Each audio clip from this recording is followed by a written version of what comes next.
Why do you believe such a brutal and oppressive form of slavery developed in the Americas? Um, and the class overall did a very good job, and this is a very complex and question, and really I think deserves a very long and detailed answer. So a lot of the students sort of brought in bits and pieces, I think, of the total, but I'll try to sort of put them all together here in this review.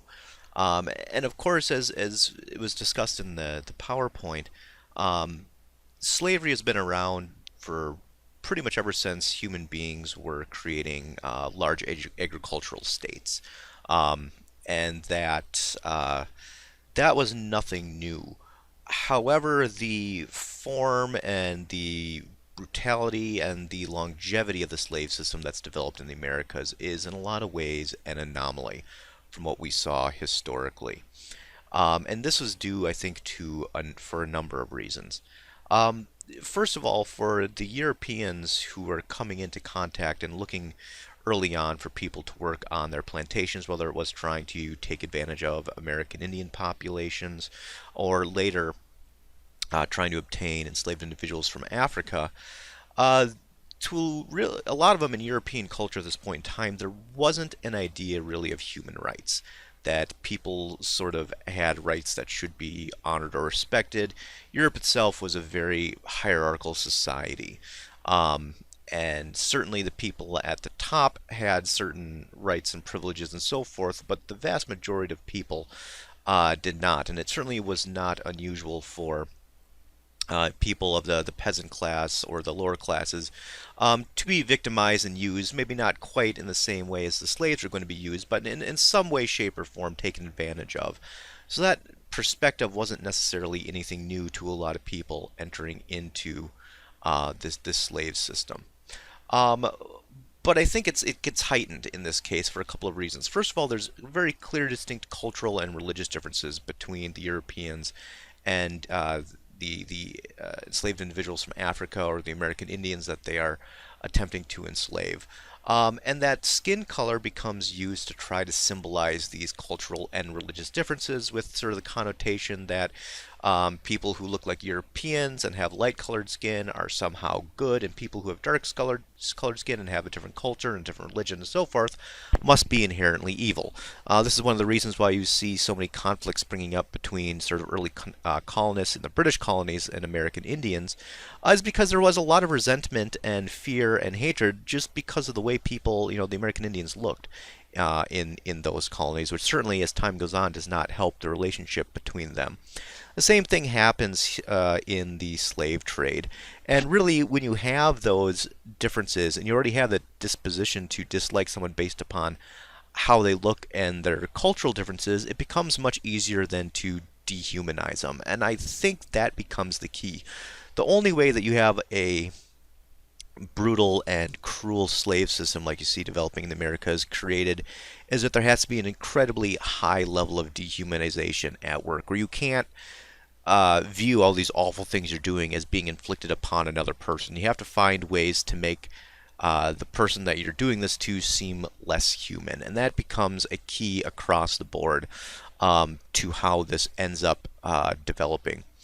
The other big consideration and why this becomes so widespread is the idea of demand. If there wasn't such a high demand for enslaved people, certainly the system wouldn't have been as widespread.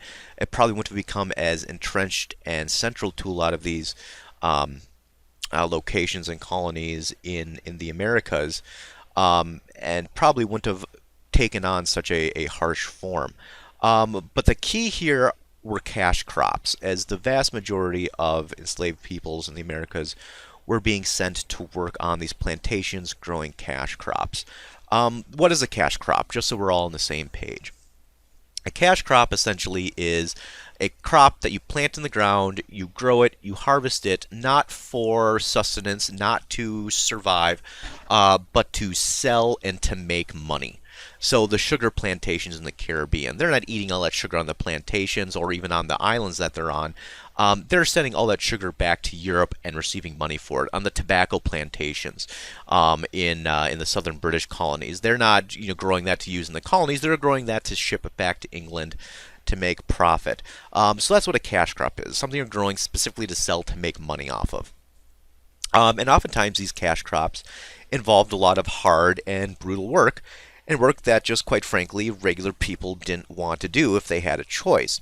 But at the same point in time, the crops themselves were very, very profitable. You could make really a lot of money by selling these. So you put these two things together, and that really creates just sort of an insatiable demand for slaves because people didn't want to do the work themselves, but they wanted to make all the money. And essentially, the only way to sort of expand your operations was to plant more crops, and to plant more crops and harvest more crops, you needed more enslaved people than to do it. And really, the choice of slaves over paid labor was really just a decision to maximize profitability.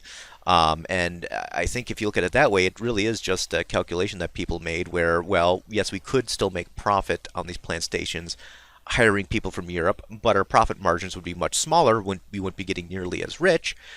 So we can really get a lot more money by cutting our labor costs to essentially zero and just getting enslaved people to do the work for us. And this shouldn't necessarily be a completely foreign concept. If you look at even the world we live in today, the number one way oftentimes that businesses try to cut costs is to cut labor costs.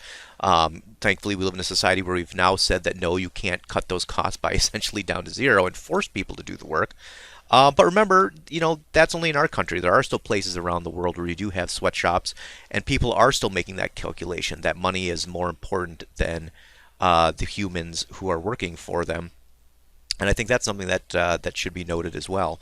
So you can certainly see how and why this kind of demand was created. Also, you have a very high degree of cultural isolation between enslaved individuals.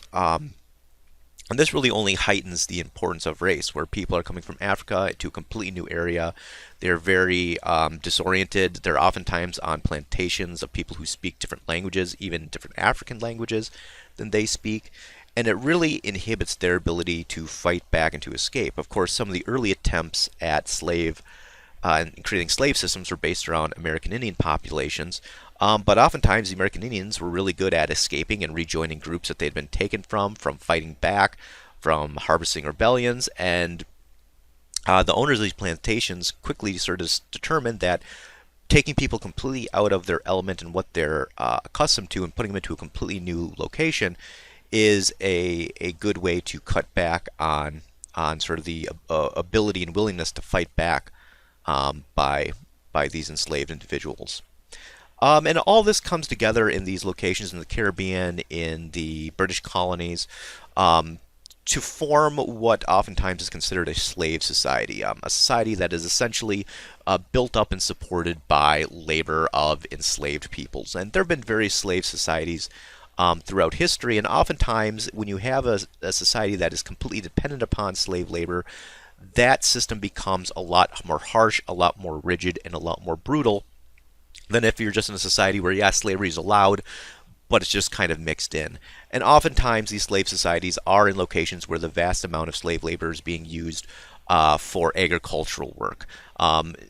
Typically that had been to support some other population or class through food. In this case, it is through the creation of those cash crops, but the result is kind of the same. And also what you end up seeing in these slave societies is a really high level of social stratification, meaning there's a very wide gap between social classes. So oftentimes you have a plantation owner class, the people who own the land, who own the slaves, who are incredibly wealthy and incredibly rich. Then you typically have not much of a middle class and a lot of a poor class of whatever the dominant group is. So in this case, poor whites, making up some trades, sometimes on their own small subsistence farms, but they're not able to afford enslaved people or choose not to use enslaved people, and they are never able to become nearly as profitable as those plantation owners. So there's a huge divide between a small number of very wealthy people, a large number of non-wealthy people, and then of course oftentimes an even larger population of enslaved people who have, pretty much no property and no rights at the very bottom. And ultimately, you see the creation of a lot of systems to try to protect these new slave societies. Oftentimes, it is the plantation owners who are creating the rules, who are creating these sort of local governments who are enforcing these rules. And pretty much their primary interest is trying to create systems through laws, through practice, through social pressures that entrench and support their position within society. So a great example of this is the concept of hypodescent, which essentially just means that if you are a child of an enslaved person, you are automatically considered a slave yourself. Now, regardless of who the father is, if your mother was a slave, you are going to be a slave too. And this is one of the things that definitely makes the slave system in the Americas so terrible, is because there's no way out of this loop of slavery. If you're born a slave, you're going to be a die slave, and any of your children are going to be slaves as well. And this is, in a lot of ways, an abnormality in slave systems. Quite typically, what you see happening, for example, traditional slavery in Africa, traditional slavery in the Americas, as well as other locations in Eurasia, is that sure, someone might be a slave for their life, but if they have children, quite typically those children would not be slaves. They would be free. They would join whatever the rest of society was. Sometimes they'd be considered part of the family unit that they were born into. And in that way, yes, slavery was poor for and bad, and certainly don't want to underestimate how terrible it would be for individuals who were placed into it. But oftentimes their children could have the opportunity of having a better life than they do, and breaking that system. Not so with the slavery in the Americas, and also this is also going to lead to a very high degree of sexual violence against enslaved women, where they are sort of seen as just there to produce more slaves, and oftentimes are very being sexually exploited to make that happen, to make their lives even harder and even worse through this entire process. You also see the passing of slave codes, as for example we're going to see in our primary source document this year, which are essentially there to regulate all behavior of enslaved individuals and offer very harsh punishments for any violation of that behavior. So making sure it's very rigid what an enslaved person can do and what they cannot do, with the main goal of trying to make sure that they're always going to be never having time to plan an escape, never have an opportunity to get together and form a rebellion, and never have that opportunity to fight back against this system.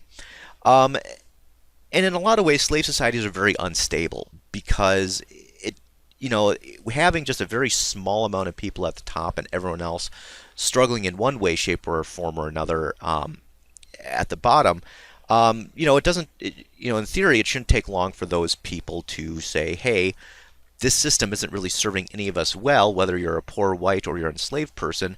Why don't we get together and try to end this?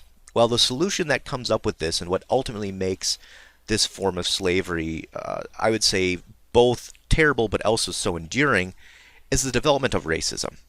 How increasingly poor whites are being told that they need to fear, resent, and hate enslaved people, specifically to make sure that they don't make common cause with them, because both the poor whites and the enslaved people have the most to gain in society.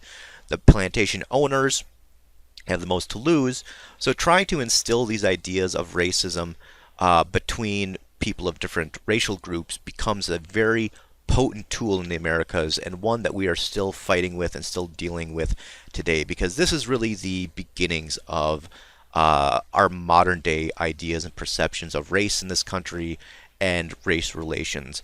And it comes down to trying to make sure that people who should have a lot in common and should be fighting back against a system that is not serving anyone well, is going to spend so much time fearing and hating each other that they can't have enough energy or can't realize or figure out that no one's best interests are being served if 5% of the population controls 90% of the land and 95% of the wealth. And really, once ideas of human rights and political rights do start to become more common, as they are going to be doing here in just a couple hundred years, you then see racism being used to further dehumanize enslaved individuals, because once more becomes more important if there are suddenly these ideas coming out of the European Enlightenment, which we'll be discussing in a few weeks here, that there are things as natural rights and human rights, and that people should have representation in a government, and that people should have unalienable rights, you start seeing a clear hypocrisy between the people in these colonies who are saying, yes, we want political rights and political freedoms, but we're denying it for the vast majority of our populations. So, in order to combat that, they sort of double down on that idea of racism and really start tying in not just that enslaved peoples are different and sort of form their own separate class, and that's just sort of bad luck or God's divine will, which had sort of typically been the way that enslaved people were perceived prior to this. But increasingly, they start trying to make slaves seem more threatening, more aggressive. So you got to make sure to keep these very strict slave codes in place, making them also seem lazy and stupid, and trying to make everything they can do to try to further dehumanize these enslaved peoples. And that sort of serves a two front, trying to say, well, if they're not really humans, we don't necessarily have to give them rights. And on the second hand, trying to make sure that poor whites understand that, well, no matter how bad our lot is or our life is, well, at least we're not an enslaved person. At least we're not a slave. At least we, there's someone in society that we're better than. And trying to use that racist idea and ideology to once more keep them in line within this broader system, and to keep as few people as possible questioning with these emerging ideas of human rights and natural rights, why those aren't being applied to such a large percentage of your population. So a long and complex and convoluted answer, and I'm sure I did not touch on all the points here, but those are just some of the reasons why you see the slave system in the Americas becoming so distinct, so harsh, and so brutal through this time. What was Bacon's Rebellion, and how is it emblematic of the way race, class, and conflict with American Indians were coming to shape the British North American colonies? In a lot of ways, you can see Bacon's Rebellion as an impact of the slave society that Virginia was becoming. Because I mentioned in the last answer, a lot of times in slave societies, there's a greater degree of social stratification, meaning that the vast majority of the land and the wealth is usually controlled by a relatively small group of people. And that was certainly the case in Virginia. Those people who were able to sort of get good quality farmland along the Chesapeake Bay and purchase a large amount of either indentured servants and or enslaved individuals were really the ones who are now at the top of society, and they really sort of saw themselves as a new gentry class, that they were wealthy, they wanted to emulate the nobility of England.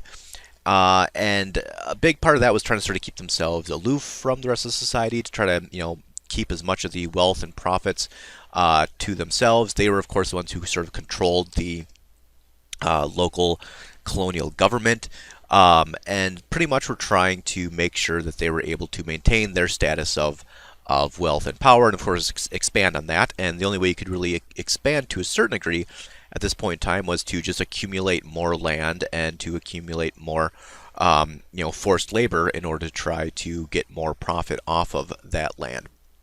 So this is going to ultimately cause a lot of issues and tensions, potentially. First of all, increasingly there's going to be people who had been indentured servants who were later freed and didn't have sort of anywhere to go and any land to live on, or just sort of poor whites in general who were not part of that sort of aristocracy, who were not having a lot of good farmland that they could use for themselves.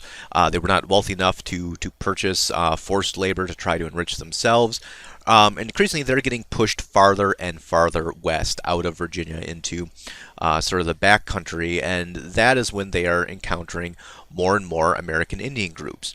And of course, these poor whites are going to increasingly want to engage in conflict with American Indians. They want their land so that they can, sort of have land for themselves.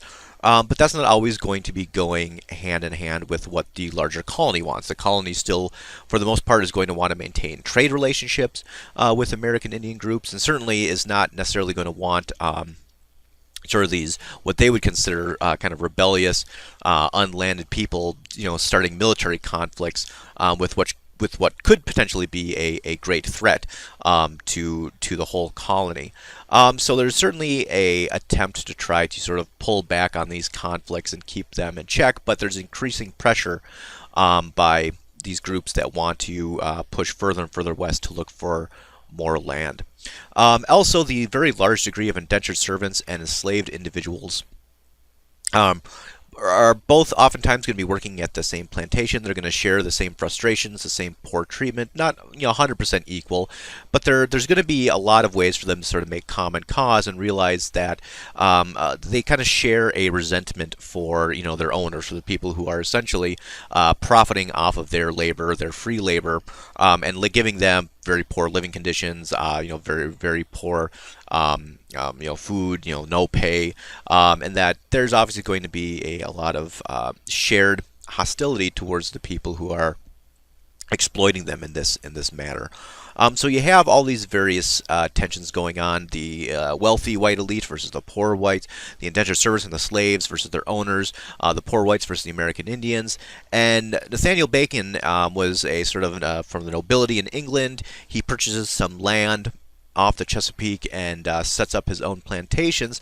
And really, he sort of sees all these sort of bubbling tensions and ultimately tries to sort of use these as a way to gain power for himself. He wasn't a big fan of the local governor, Governor William Berkeley, and decides to use sort of the beginnings of what could be a war between the colony and American Indian groups in order to try to force sort of his own way into the head of politics, and causes a lot of people to sort of rebel against William Berkeley and the other sort of wealthy landowners. So very quickly, the rebellion gets turned sort of against the American Indian groups, which sort of had originally caused this, and more bubbled over with the frustration against sort of the wealthy landowning elites of the colony. The rebellion ended up freeing some of the enslaved individuals and indentured servants who were also fighting back against sort of some of their former owners and masters and so forth. Ultimately, this rebellion is going to burn Jamestown to the ground. Berkeley is forced to flee through this process.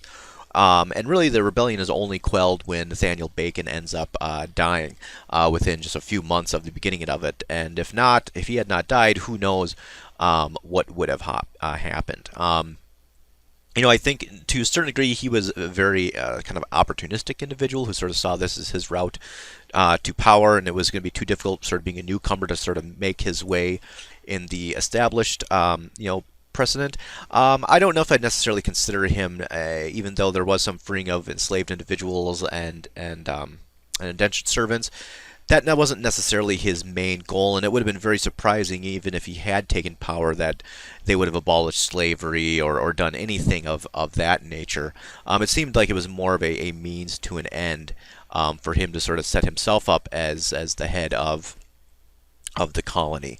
But ultimately, this is going to have a lot of impacts. And we'll be talking more next week about sort of across the colonies how the wealthy elites start finding more ways to maintain their grip on power. But the Bacon's Rebellion was kind of their greatest fears to a certain degree. The sort of combining of different hostilities which had been brewing oftentimes against them, different forces coming together, for example, indentured servants and enslaved individuals making common cause against them.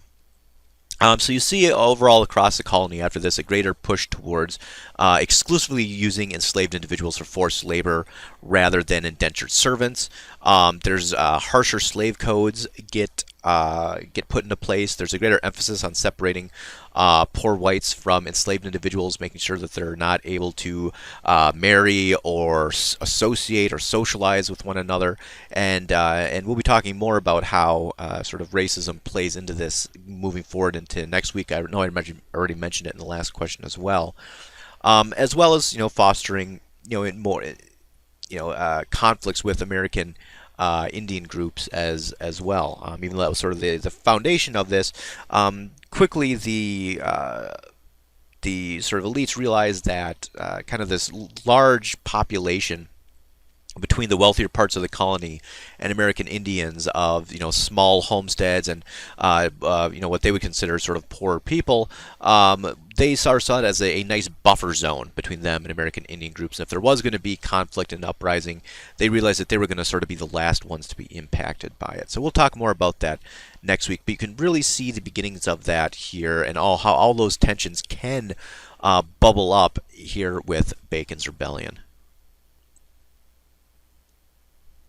In what ways were the North American colonies brought into the global economy? What factors helped these colonies prosper economically?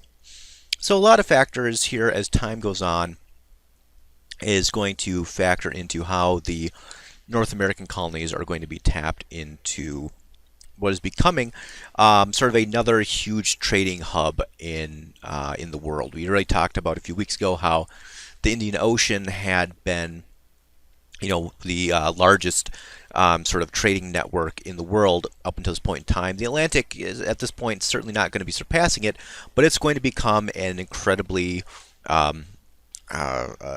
large and widespread trade network as well. One of the things that's going to make that happen is going to be improved transportation, improved sort of ship making designs and capabilities. From the ships coming from Europe, increased knowledge of the waters. We talked about that a few weeks ago as well, as far as the impact that the tides and the winds are going to make. Now that knowledge is becoming more common knowledge, the routes from Europe to Africa to the Americas and back again are going to be becoming much more well known and safer. Transportation is going to be faster. So that means that communication going back and forth between the Americas and Europe is going to be much smoother, and it's going to make a lot more things possible. No longer are you just sort of setting off in a ship for the other side of the Atlantic hoping for the best. It's going to be sort of much more routine than that. This is going to lead ultimately to much closer sort of royal authority of the British colonies by the government in Great Britain, and trying to increasingly bring them into their sort of broader economic goals. And the main sort of economic thought at this point in time between all these European countries who had colonies was mercantilism. Which essentially was this idea that the world was composed of a finite number of resources, and that all these large trading and colonizing countries in Europe were all sort of in competition of one another to snatch up all these limited resources. And it led to a very sort of isolationist kind of trading policy where they didn't really want to trade with each other. Instead, they wanted to go out, form colonies, and sort of have those colonies trade exclusively with the mother country. They thought that was the best way to try to sort of get as much of that finite resources and gold into their country as possible. Of course, later economic theories are going to very much sort of throw that out and say, no, it's actually much more profitable for these countries if they engage and trade with one another. But at this point in time, the idea was no, sort of having your own sort of closed network of trade between your colonies, sending the raw materials and gold and furs and sort of all the sort of building blocks from the colonies back to the mother country, having the mother country then refine those into finished products and finished goods, and then the main sort of exporter then is going to be the mother country, and the main purchaser and importer is going to be the colonies. So that's sort of the relationship that they wanted to have. And you really see this reflected in things like the Navigation Acts, which is trying to make sure that the North American British colonies are trading exclusively with Great Britain, that all of the goods, no matter who they want to trade with, have to come through English customs, who are going to be taxed, with the goal of sort of driving out competition, making sure that people in the colonies are going to be trading less with the French, less with the Dutch, less with the Spanish, anyone else. That the main benefactor of all those goods that the colonies are producing is going to be Great Britain. So certainly they see increasingly the colonies as an important and vital element in that sort of economic outlook. And to that end, every sort of geographic location in the British colonies is going to start really taking advantage of their sort of local specialization to a certain degree. Certainly in the southern colonies, you see the hallmark being those large plantation systems, right? So producing the tobacco, the rice, the indigo, cash crops are going to be key to the economy of those southern colonies. As well as sort of then importing those back to Great Britain, and Britain then trying to profit off of those cash crops. The middle colonies you see very much based around developing agricultural products, wheat, some tobacco, some cash crops there too, though not as prevalent as the southern colonies. And in the northern colonies, you have the development of some shipyards, a fishing industry, furs, more trading for furs through American Indian groups there. And those are all going to be trying to, bring back wealth in those forms for Great Britain from the New England colonies. So all of these are ways that is going to sort of help these various colonies prosper. The fact that they all have sort of their own distinct contributions that they can make, and definitely become destinations for people who want to trade for those items. Geography is also going to play a role in how prosperous the colonies are. We mentioned the impact of the trade winds and the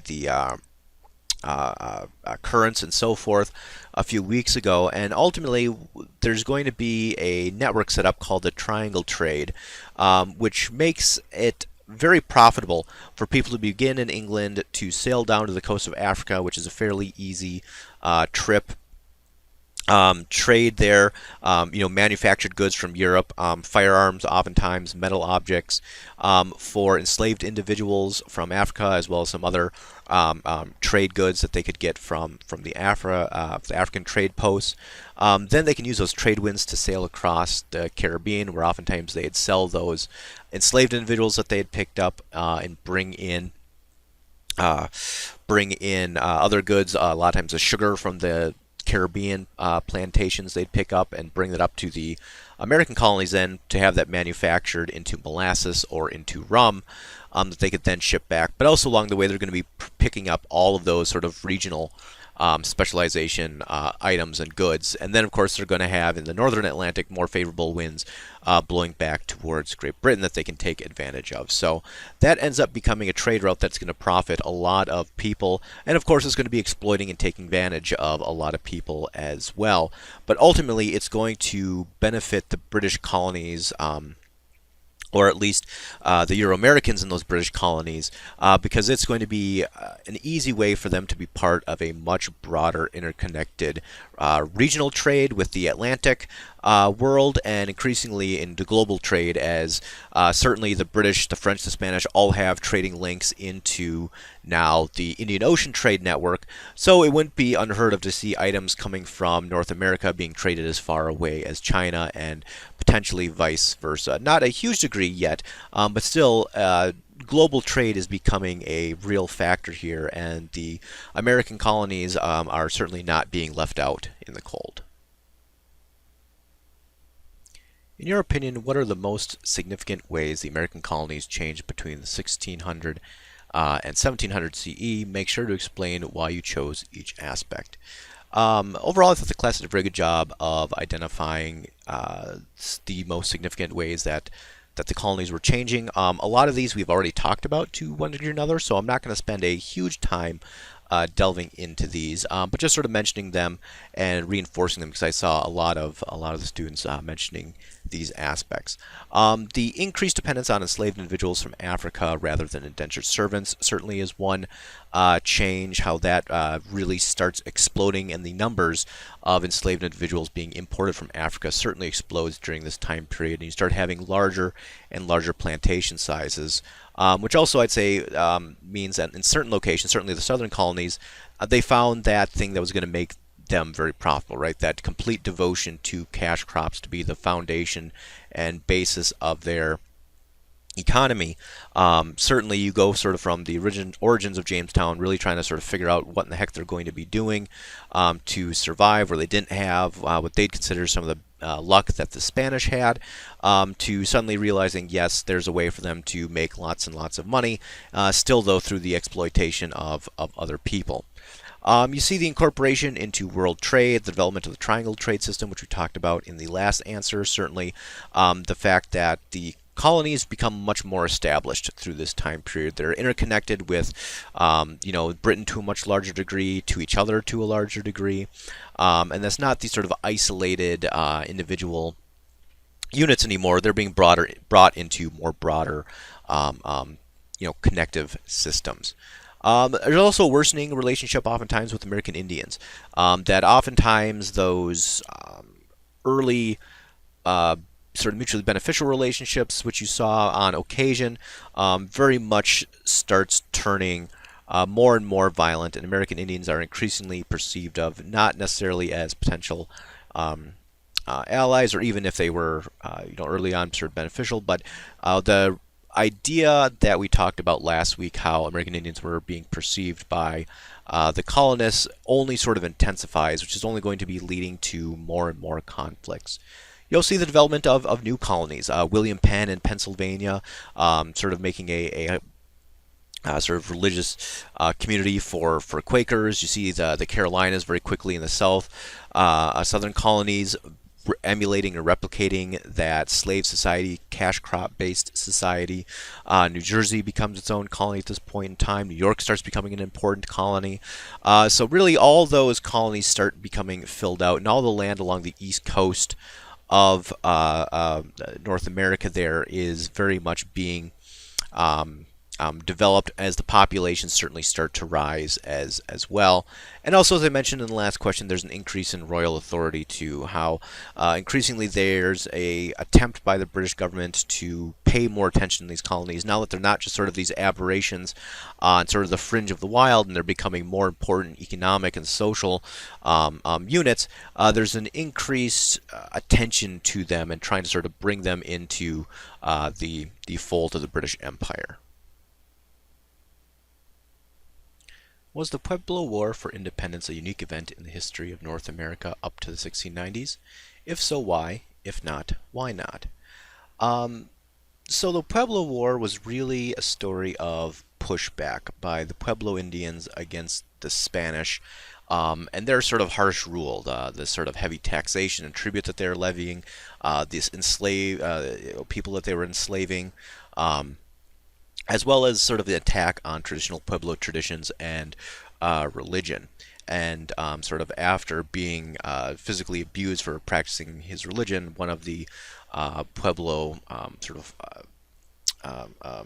holy men decided that he was going to form a rebellion and start fighting back. His name was Pope, and that's exactly what he ends up doing. And it actually becoming sort of the most successful independence movement up till that time in the Americas. That they were able to essentially push the Spanish out of New Mexico. Entirely burned a number of their villages and churches, and tried to sort of reinstate more of a traditional life for the Pueblo Indians.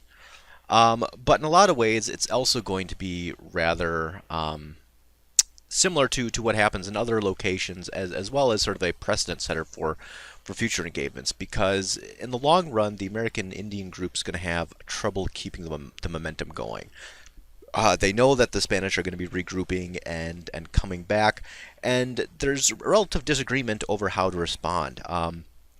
Some wanted to sort of completely abandon everything the Spanish were trying to present, whether it was the tools that they were using, the trade goods that they had introduced, the different sort of agricultural products that they were introducing to the location. And that a decent amount of the Pueblos decided that no, they didn't necessarily want to completely abandon everything, but they still wanted them not to be the Spanish to be interfering in their religion and so forth. So there was sort of a disagreement about how forceful to respond, and this ends up becoming a very large problem for most of the encounters between American Indian groups and Europeans. The Europeans typically have a much more hierarchical government structure than American Indians do, which means they're typically a lot more consolidated and behind sort of one purpose. Whereas with American Indian groups, which a lot of times have a much broader base of people having input and making decisions, it was much harder for one person to simply say, okay, we're all going to war, we're all going to do this, we're all going to do that. And a lot of times you have a lot of split decisions. With people, viewing their own best interests and their own self-interest differently within these American Indian communities. So a lot of times it's hard for them all to go in just one direction. I mean, that's certainly one of the benefits, I would say, of living in a community with not as much of social stratification and hierarchy, is that there's a lot more personal freedom. But one of the risks certainly is that when it comes time for kind of a consolidated action, it's sort of harder to do that if people are pulling in different directions. And certainly when a strong leader like Pope ends up dying, essentially the movement really runs into trouble as there's not a clear direction for it to go. And the Spanish are eventually able to move back in and sort of reestablish control. Now, certainly they had to sort of agree in doing so to ease back on the taxation and the requirements that they were trying to make of the American Indian groups of the Pueblo, to ease up on sort of their religion and attacking people who are not practicing the Catholic faith.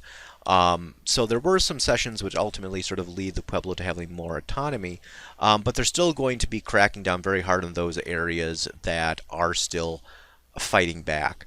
And that's really kind of moving forward going to be a hallmark of a lot of these engagements. You see, even when there is coordinated action with American Indian groups, a lot of times it's going to be a lot of different groups trying to work together. A lot of times it's going to run into communication issues and issues of trying to keep the momentum sustained and going. You're going to see that in the future with the Fox Wars and other Indian wars in the Southeast. You're going to see it with the Pontiac War. And that oftentimes it's going to be short-lived victories on the part of American Indians. But in the long run, they're obviously going to oftentimes be having to come into the same, meeting up with the same issues and the same problems that they had been fighting back against in the first place. And ultimately, a lot of them are going to have to be either trying to make the best out of living under European or colonial rule, or leaving and moving and trying to move either farther west or north or other locations out of the control of the Europeans or European Americans.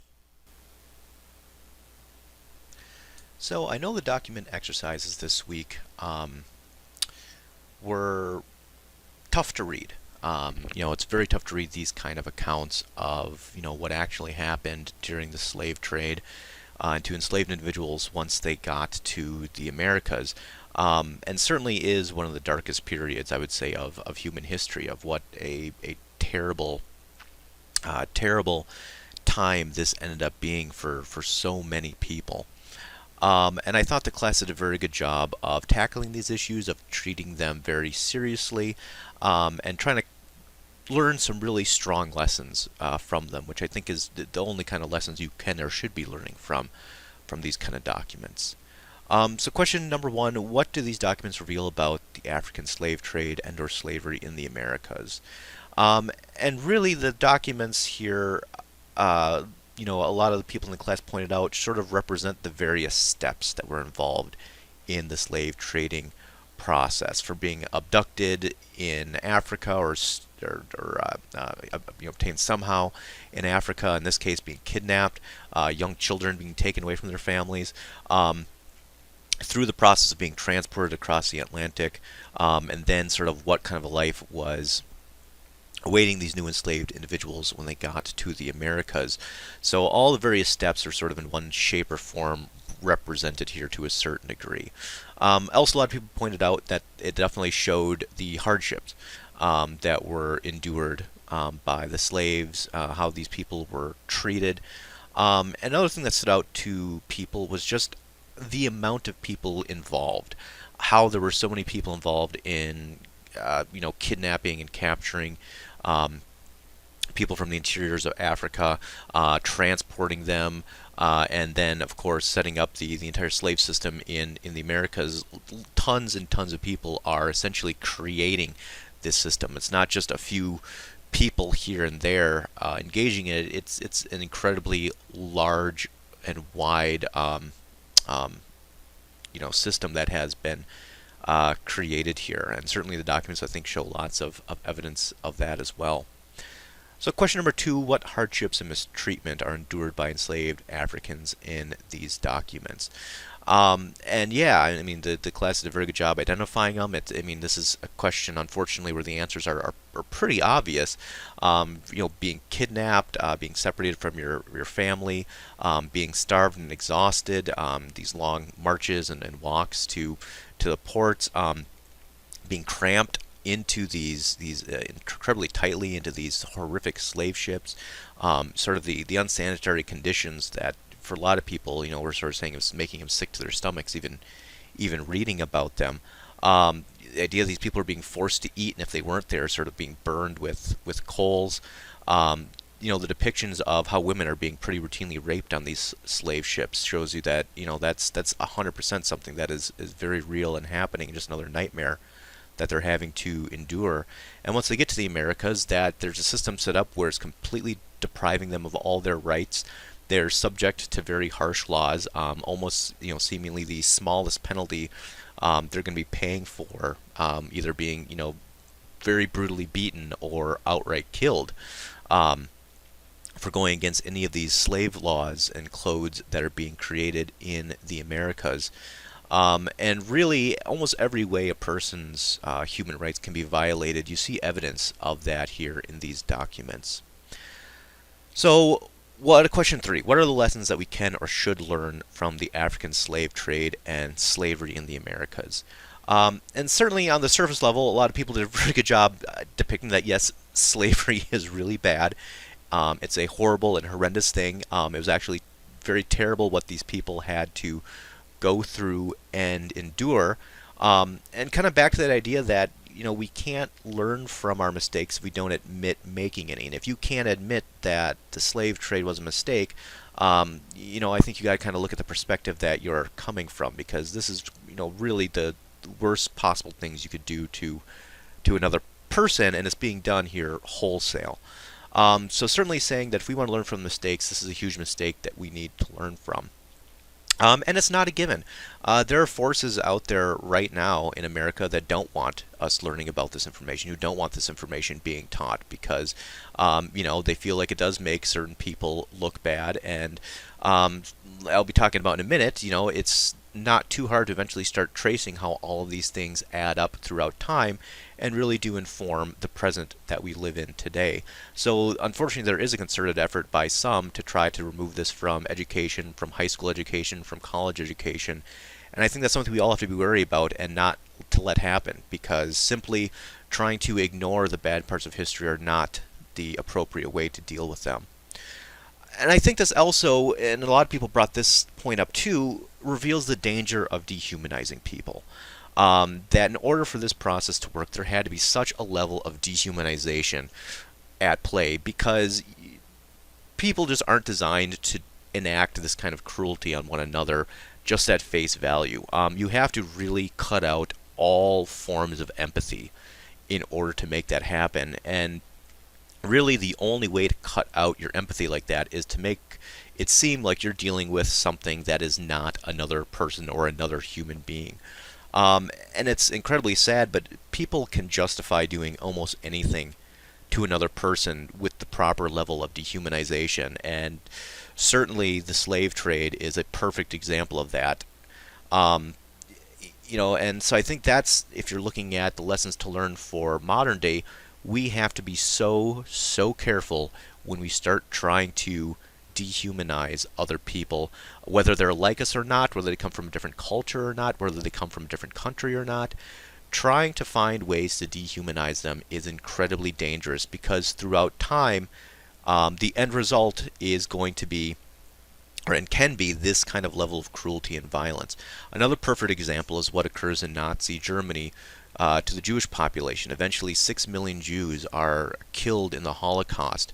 And the only way that was possible was that the Nazi government spent, over a decade building off of what had already been hundreds of years, really, of anti-Semitic sentiments within Europe, really building upon those for for over a decade and really trying to do everything they could to dehumanize a population to the point where they could try to essentially exterminate an entire group from this planet, and could get to that level. And I would say the slave trade is just as strong as an example of the horrors and the dangers of trying to dehumanize people and groups, whether it's based on religion or race or ethnicity, or any other category you want to come up with. Other people also brought up the idea that slavery still exists in the world. It has not, been completely eradicated. How all these terrible things which happen at this point in time, to a certain degree, are still going on at various locations, and maybe they're not present within the United States to the same degree, certainly, that they were at this point in time, but they are still there, and we need to, if we're going to be saying this was terrible then, be saying this is just as terrible now, and be doing everything that we can to try to stop people from being mistreated in this way, because like I mentioned, that dehumanizing process hasn't stopped. It's not just related to history, it's still ongoing to this day and is very active in lots of places around the world. And finally, I think it's incredibly important to learn and understand how this system came into place, because in a lot of ways, the system that was developed now, or is developed at this point in time, is still incredibly pertinent now and today. And if you want to look at race in America today and the conversations we're having, and sort of understand how our current country came to be, you have to start with this time period and with the slave system which was developed in the colonies, which eventually became the slave system that the United States developed when it becomes a country and defended and hung on to for an incredibly long period of time. And in certain instances, the same systems that were used to create the slave system at this point in time eventually get baked into laws, into the Constitution, and into our government, which are still at play today. Um, the idea of systemic racism, while certainly most of the codes or laws and so forth are not as rigid and obvious as the slave codes, that there are still leftovers from this time period up until today, which are impacting, Black Americans and Americans of color to a much higher degree than white Americans. And just looking at the way the United States looks today, and remembering that for hundreds of years, the colonies and then the United States did pretty much everything within its power to keep people of color and Black Americans from achieving any level of wealth or status or success. And that it's only been in one generation where that started to change. And it's incredibly obvious when you actually start looking at the history how no, just one generation isn't going to be enough to completely eradicate hundreds of years of this kind of tyranny and abuse. And that's why there are still so many injustices here in the United States today, why there is systemic racism still very much impacting so many people today. And it does date and directly relate back to this time period that we are discussing.